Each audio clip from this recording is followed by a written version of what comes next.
Hey there folks, Tim Slade here from the eLearning Designers Academy and community. In today's video, I'm going to share with you the really interesting, weird, crazy story about how I fell into e-learning and instructional design. But more importantly, I'm going to share with you some of the big lessons I learned from that experience.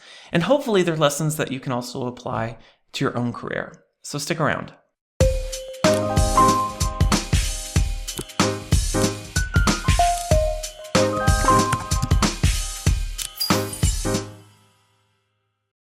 I've been working in this industry, for almost like 15 years now, which is crazy because I feel like I just started yesterday, like 5 minutes ago. And you know what? Despite the fact that I've been doing this for years and years and years, despite the fact that I've written books on e-learning and I speak at conferences on this stuff, and despite the fact that I run an entire business that's dedicated to helping others grow their e-learning skills and careers, I really struggle with identifying as a professional e-learning designer, whatever that means. I always get really uncomfortable when people assign labels like expert or thought leader or anything else like that, because I really don't feel like that on the inside. And a big part of the reason behind why I feel that way has to do with how I fell into e-learning and instructional design in the first place. You see, I don't have any background in any of this stuff. I don't have a formal education in adult learning theory or instructional design. I don't have any formal training. I was literally thrown into it totally by accident. I used to catch shoplifters for a living. Like really, I used to work in a tiny little corner of the store in this little camera room and watch cameras all day long and catch shoplifters. And before that, I actually worked as a mall cop. It was before the days, where mall cops, they ride around on Segways now. Like I actually had to walk around the mall, which was a little bit more legit, and then I elevated myself to the prestigious industry of retail loss prevention, catching shoplifters. I even got my degree in criminal justice because I thought, working in retail loss prevention, catching shoplifters was going to be my career path forever. And that all changed one day when my boss came along and he said, "Hey, you know what, Tim? You're really good at catching shoplifters," which I was. And he said, "You know what? You should be teaching others how to catch shoplifters." And I remember thinking, yeah, that would be so cool. I would love to be the person to teach others how to catch shoplifters. And there just so happened to be a job opening on the corporate loss prevention training team at the retailer I was working for at the time, Kohl's Department Stores, at their corporate offices in Menominee Falls, Wisconsin, which is just outside of Milwaukee. And so I applied for this job, and I remember flying across the country. It was the first time I'd been on a plane since high school. And I interviewed for this job. I had no clue what I said. I was probably speaking out of my ass during that whole week I was there for interviews. But somehow I managed to get the job. And before I knew it, I was packing up my really crappy studio apartment, which I'd only been living in for like 6 months. It was the first time I was living on my own, so I broke that lease. And I packed up my really crappy Ford Focus and a grumpy cat, and I drove myself across the country on a whim to take this job. And, at the time, I thought, this is what I was supposed to be doing, because I thought, now I'm going to be the corporate loss prevention guy, right? Like it was my first salary job. I had just graduated with my degree in criminal justice. I was $60,000+ in student loan debt. And I remember thinking, this is how it's supposed to go, right? You graduate college and you go find a corporate job doing the thing that you studied in college. And I remember thinking, gosh, I have arrived, right? And I have to tell you, that first year, in the role as the training coordinator for the loss prevention department was the most difficult, challenging year of my life. My very first project was to design and develop 5 e-learning courses on the whole process of identifying, observing, and apprehending a shoplifter, how to catch a shoplifter. And I had no clue what I was doing. I had never worked on a learning project before. I'd never managed a learning project before, let alone any type of project before. I had never worked with stakeholders or subject matter experts. I couldn't even have told you the difference between the two at the time. I had never created a project plan or a timeline or written learning objectives. I'd never written a storyboard. I had never used an e-learning authoring tool before. I was quite literally like thrown in the deep end of the pool. I had no clue what I was doing. And what made that project way more complicated was that it wasn't just, a simple e-learning course with some slides and some bullet points, even though that's what I designed. It also incorporated all sorts of really complex video. We hired all these actors and we went out to the stores and we filmed all these different scenarios of different shoplifters shoplifting in different ways. And I was the center of making that happen. And I was just completely clueless. And so I did what, most people would do in that situation. I faked it. I faked my way through that project. I did something I call FITFO. I figured it the fuck out. I figured it the fuck out to get through that project.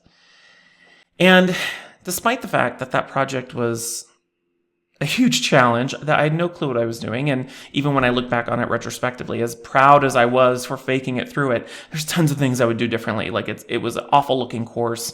The video turned out great, but that's because we hired a professional video production team. But my slides were awful, and it wasn't instructionally sound. Despite the fact that there's tons I would do differently, I learned so much about myself in that project. I learned that I actually could manage a project, that I could work with stakeholders and subject matter experts and write a storyboard. And I learned that I could use an e-learning authoring tool, despite the fact that it was, Articulate Studio at the time, which only allowed you to convert PowerPoint slides into e-learning. But I learned that I had, a passion and a little bit of talent at the time for visual design and instructional design and all of those things that I do nowadays. And that was great. But the problem that it caused for me was that it created this fork in the road. I realized real quickly that I was no longer viewed as the corporate loss prevention guy. I was now the training guy who just so happened to be creating training content on loss prevention. And it created this fork in the road where I realized, gosh, if I really wanted to advance my loss prevention career, I can't be known as the training guy. I can't be known as the e-learning guy who could make things look pretty and come to life on the screen. And so I wasn't sure what to do. Do I continue down the path of loss prevention, or do I continue down the path of training and e-learning? I chose training and e-learning. And that's what I've been doing ever since. I've worked in all sorts of different jobs and companies and organizations as a result of it. I've worked for state and local governments creating e-learning content. I've worked for small custom e-learning development companies where I was employee number 8, helping clients create e-learning and training content. And I worked as the director of instructional design for a technology company managing their instructional design team. And now I run my own business doing that. And so, as they say, the rest is history. But, as I reflect on that experience, as difficult as it was, and as much as it challenged my preconceptions of what my career was supposed to be or what it was supposed to look like, gosh, I've learned so much through the experience. I've learned so many lessons that hopefully, no matter where you're at on your career journey, even if you're just getting started as an e-learning designer or an instructional designer, or you're wanting to transition into e-learning or instructional design, I have a couple of lessons that I learned from my experience that hopefully you can apply to your own career. All right, so the first big lesson that I learned from my experience being thrown trial by fire into the world of e-learning and instructional design is to get outside your comfort zone. When I first fell into e-learning, and I was mentioning to you a moment ago how I had no clue what I was doing, I didn't really have the words to describe how I felt. But it was after a couple years in e-learning and instructional design that I finally stumbled across the phrase imposter syndrome. And I realized it gave words, a definition to what I was feeling inside. I remember feeling this deep dread that my boss was going to come walk around to my cube and look at me in the eye and go, "Tim, why the fuck did we hire you? You're not an instructional designer. I'm going to send you back out to the stores to catch shoplifters." So I had this really deep dread of imposter syndrome. And I remember feeling like, gosh, I'm working with all these other amazing instructional designers and professionals who have educations and backgrounds and experiences in this stuff. And I felt like I was just the exception to the rule. Now, I'll be honest, that changed for me when I attended my very first e-learning and instructional design conference in 2010. I was sent to Orlando to the Learning Solutions Conference. And I remember when I was there, I started talking with other people at the conference. And I remember realizing that they were more like me than I realized. That for most of the people there, they were also once good at a thing, and then they were asked to create training on that thing, and then before they knew it, they were these accidental e-learning designers and accidental instructional designers. And in fact, the people who at the time had formal backgrounds in training in e-learning and instructional design and all the crap that we do in this industry, they were the minority. I was in the majority. I wasn't the exception to the rule. And that made me feel like I belonged. It was a transformational moment for me, realizing that my imposter syndrome, while it existed and it still exists to this day, it wasn't something that I had to fear. And so that's what I want you to know about imposter syndrome, is that over the years, I've realized that my imposter syndrome that I still have to this day, my imposter syndrome and my confidence or lack of confidence about my abilities aren't mutually exclusive. I think sometimes people associate imposter syndrome too much with being insecure. And while that's probably a part of it, I actually view imposter syndrome as being super self-aware of what you're capable of and where you still have opportunities to grow.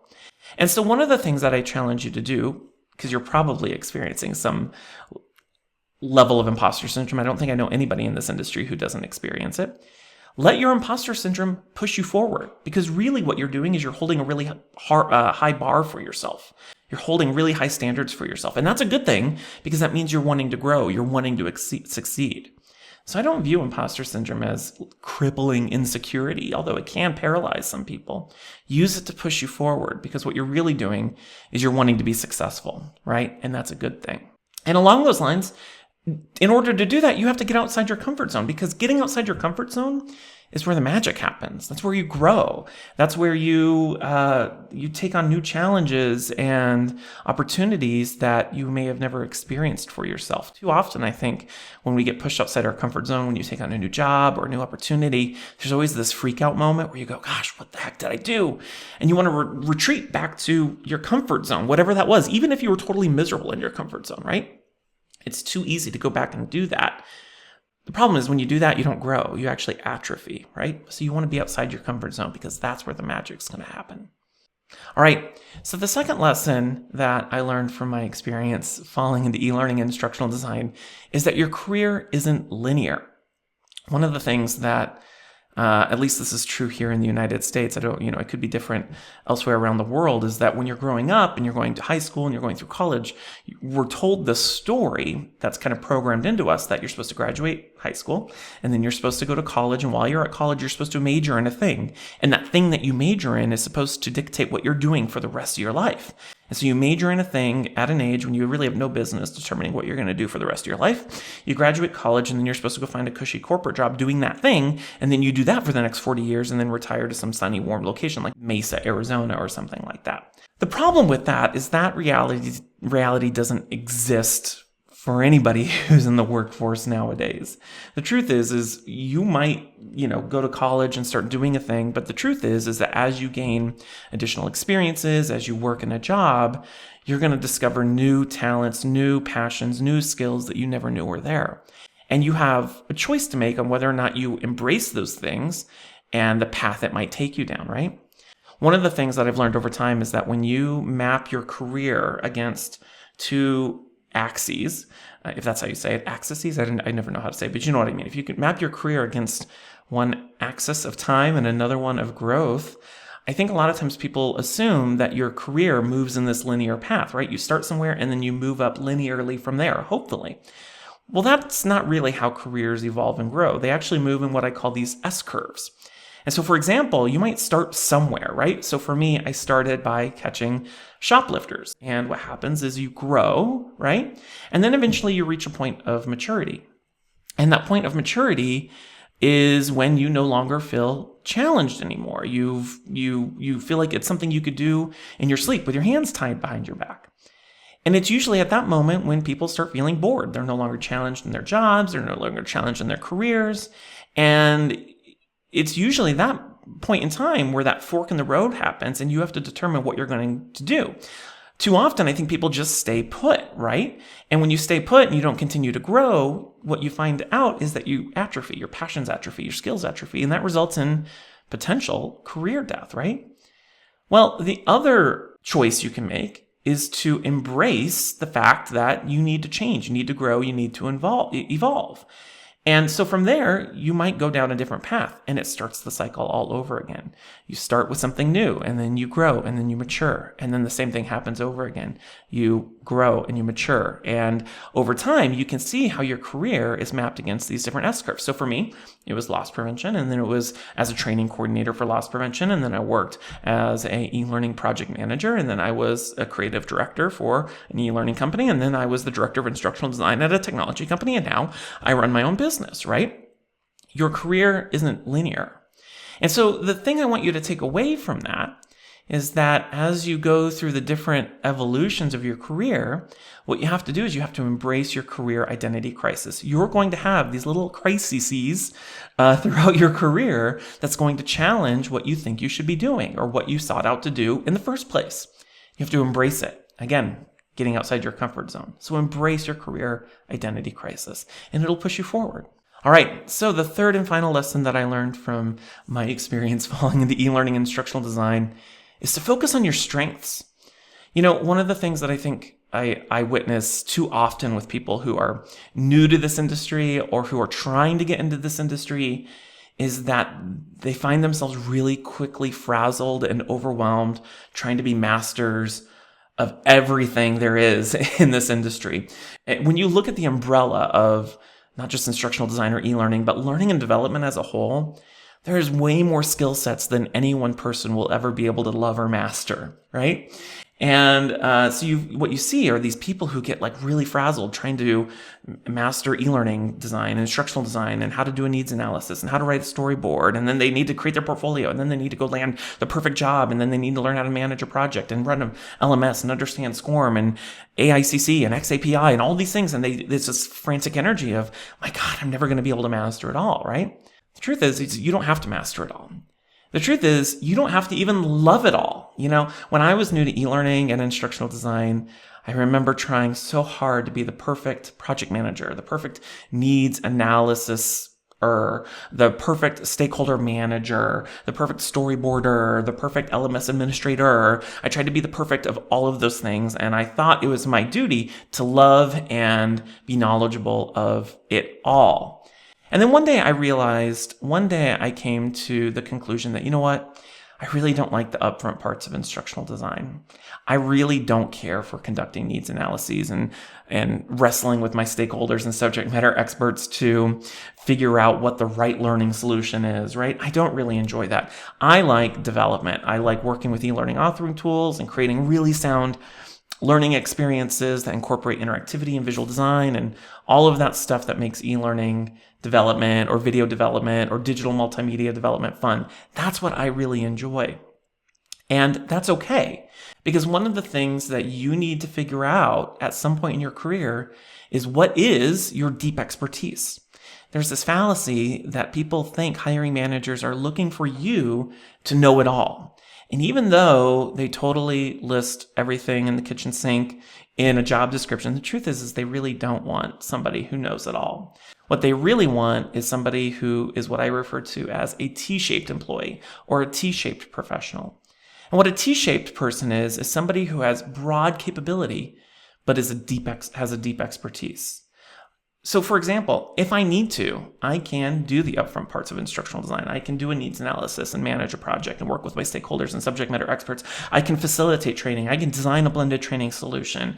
I can create an e-learning course. I can implement a learning solution. I can manage an LMS platform if I need to. I can go back and measure the effectiveness of, a learning intervention. I can do all of those things if I need to. But my deep expertise is working with tools like Articulate Storyline or Rise or Camtasia to create really visually engaging and interactive digital experiences.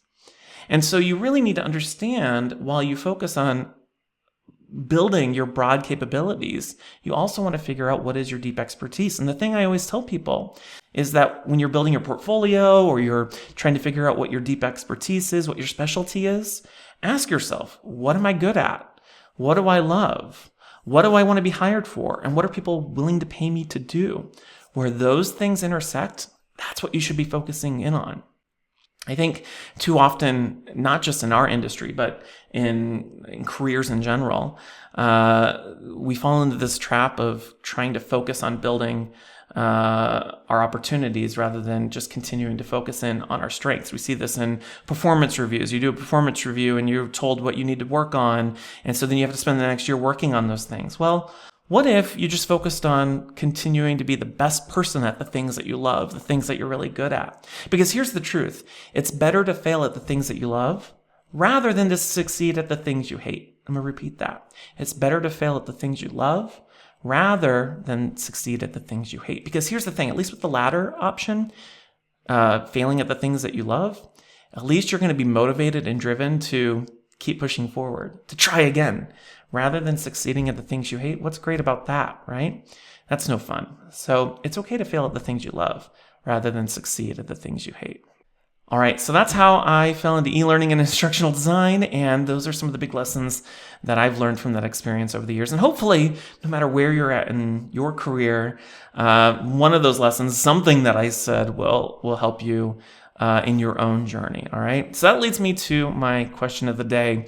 How did you fall into e-learning and instructional design, or how are you currently falling into e-learning and instructional design, and what lessons are you taking away from that experience? All right. Share your thoughts and tips and advice by commenting below. As always, I want to thank you so much for watching. If you haven't done so already, make sure to click that like, subscribe, and that bell button so that you can get alerted the next time I publish a video like this one. And of course, make sure to join us inside the e-learning designers community where you can connect, network, and learn from others who are also looking to grow their e-learning and instructional design careers. My name is Slade, and until next time, I'll see you around.